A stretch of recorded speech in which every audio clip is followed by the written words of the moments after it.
Hey guys. Welcome to Bedtime Nightmare. Tonight's story is The Walking Dead. I'm a psychiatric nurse, and early in my career, I worked at a residential mental health facility. One of our residents was an elective mute, but there were no medical reasons as to why.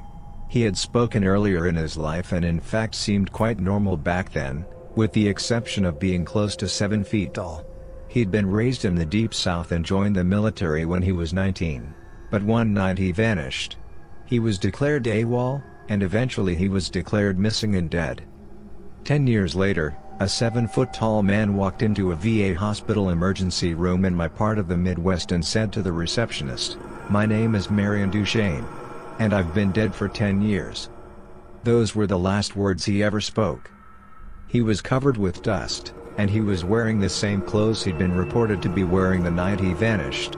His social security number had not been used and he had no identification on his person. However, they were able to identify him, I guess via fingerprints. The family was notified, but they said they had already grieved their lost man and that whomever was claiming to be him simply could not be. They demanded not to be contacted again. Marion paced all day every day, moving his mouth that looked like talking or muttering, but no sound came out. He had an unnerving habit of throwing his head back with his mouth wide open as if he were laughing heartily, but not even a breath could be heard. If I talked to him, he appeared to listen, periodically throwing his head back in that laughter-mimicking way of his. Various medications were tried, but they did not affect him either positively or negatively. Occupational therapy did nothing because Marion would just grin, and unless told to stay put, he'd get up and start pacing again.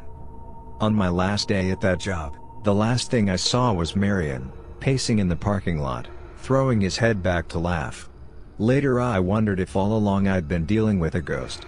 All these years later, I still don't know. Thank you for watching. Please subscribe for more, and suggest me what stories you would like to hear in the future videos.